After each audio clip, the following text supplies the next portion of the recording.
¿Te vas a casar y no sabes qué efectos va a tener el matrimonio sobre tus bienes? ¿Tienes deudas y no quieres que los acreedores ejecuten los bienes familiares? ¿Realmente la mitad de todo lo que yo gano va a ser de mi marido? De matrimonios y capitulaciones matrimoniales hablamos hoy en Retazos de Ley.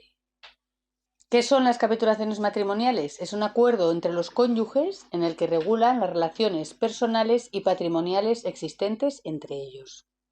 Las capitulaciones matrimoniales pueden otorgarse por los futuros esposos antes de contraer matrimonio, en cuyo caso deberán contraerlo en el plazo de un año desde que se hubieran otorgado las capitulaciones, o también pueden otorgarse entre los cónyuges una vez que ya estén casados y modificar el régimen económico matrimonial existente entre ellos, así como sus relaciones personales. Tienen que otorgarse en escritura pública, por tanto ante notario, y deben inscribirse en el registro civil para que produzcan efectos frente a terceros. ¿Y cuál es el contenido que se puede establecer en capitulaciones matrimoniales? Bueno, en primer lugar, disposiciones de carácter patrimonial, como por ejemplo, las disposiciones relativas al régimen económico matrimonial. ¿Qué es eso? Bueno, el régimen económico matrimonial son el conjunto de normas que regulan las relaciones patrimoniales entre los cónyuges. En España, en el ámbito del derecho común, que es todo el territorio español, salvo los territorios donde rigen derechos especiales o forales, los derechos especiales o forales están en Galicia, País Vasco, Navarra, Aragón, Cataluña, País Valenciano y Baleares. En esos territorios rige un derecho especial distinto al que no vamos a referirnos ahora, ¿vale? En el resto del territorio español, el régimen económico matrimonial supletorio, es decir, el establecido por la ley en caso de que los cónyuges no hayan establecido ninguno, es el de la sociedad de gananciales. Por lo tanto, los cónyuges en capitulaciones matrimoniales pueden pactar el régimen económico matrimonial que tengan por conveniente. Pueden establecer o las sociedades gananciales, o bueno, si está en el ámbito del derecho común no tienen que establecerlo porque ya lo establece la ley, o pueden establecer un régimen de separación o un régimen de participación. En el régimen de sociedades gananciales pasan a ser comunes a los cónyuges por mitad los bienes y derechos que adquieran durante el matrimonio, así como todo lo que adquieran por su trabajo o industria, el sueldo que cobran, los premios de la lotería, los bienes que adquieren conjuntamente, salvo lo que adquieren por herencia o legado, que pertenecerá con carácter privativo al cónyuge que lo haya adquirido. El resto de los bienes y derechos son comunes por mitad y las deudas también. Por lo tanto, si yo estoy casado en régimen de gananciales y tengo deudas, pues sería conveniente que hiciera capitulaciones matrimoniales y estableciera el régimen de separación de bienes, para que yo tenga mi propio patrimonio, mi cónyuge su propio patrimonio y yo responda de mis deudas con mis bienes. De manera que los bienes de mi pareja o de mi cónyuge evidentemente porque estamos hablando de matrimonio, no de pareja, los bienes de mi cónyuge no se puedan ver afectados por mis deudas. Así se salvaguarda el patrimonio del otro cónyuge.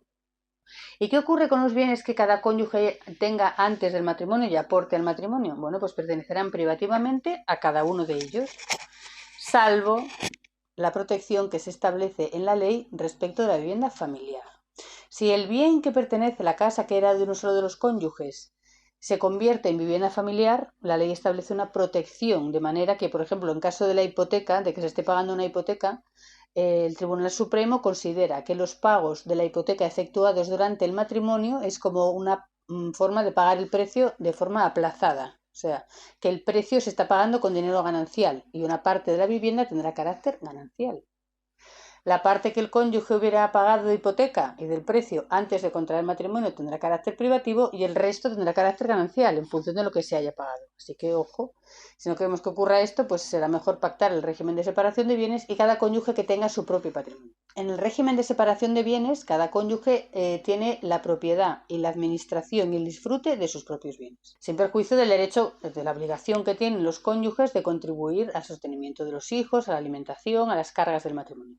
Cada uno tiene sus propios bienes y los dispone de ellos como quiera.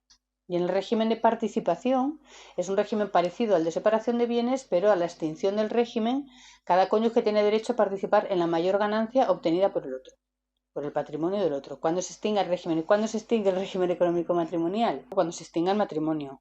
O que se pacte otro régimen en capitulaciones, o sea, o por fallecimiento o por divorcio. Por separación no, porque por separación subsiste el régimen económico matrimonial y el matrimonio. O sea, fallecimiento, divorcio o que se pacte otro régimen en capitulaciones matrimoniales ante notario. Estas son las disposiciones patrimoniales que se pueden establecer. sociedades gananciales o régimen de separación o régimen de participación. Y también pueden establecerse disposiciones personales, en las que se pueden establecer distintas disposiciones que regulen las relaciones personales de los cónyuges, por ejemplo, relativas al régimen de convivencia, en que entre ellos se van a repartir, pues a lo mejor las cargas del matrimonio, quién se va a encargar de la administración de estos bienes o de aquellos otros, estancia con los niños, pues a lo mejor tienen una segunda residencia, si viven en sitios distintos, donde van a estar cada tiempo. También se pueden establecer disposiciones relativas a la futura ruptura matrimonial. Se puede prever eso, estableciendo disposiciones relativas a los hijos y a los bienes.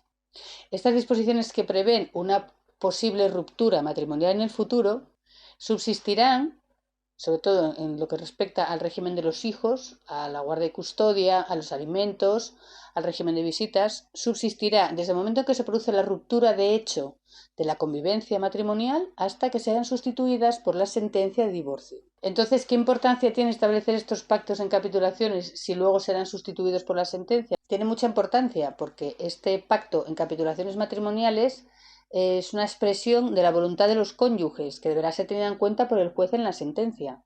Además, no es lo mismo adoptar decisiones cuando estás inmerso en un procedimiento de divorcio o de separación que establecerlo con carácter previo, cuando todavía no tenemos ningún problema. Establecer la guardia y custodia, pues guardia y custodia compartida, o la pensión de alimentos, la guardia y custodia la tienes tú, yo tengo régimen de visitas, bueno, todas esas cosas. También la posibilidad de establecer o de pactar una pensión compensatoria a cargo de uno de los cónyuges.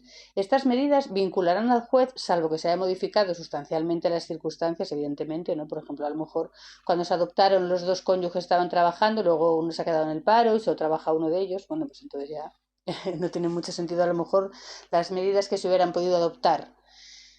Vinculan al juez salvo que sean gravemente perjudiciales para los hijos o perjudiquen el interés de uno de los cónyuges. ¿Cuándo se entiende que perjudica el interés de uno de los cónyuges? Cuando uno de los cónyuges queda en régimen de inferioridad o de subordinación, cuando vaya en contra de la igualdad entre los cónyuges.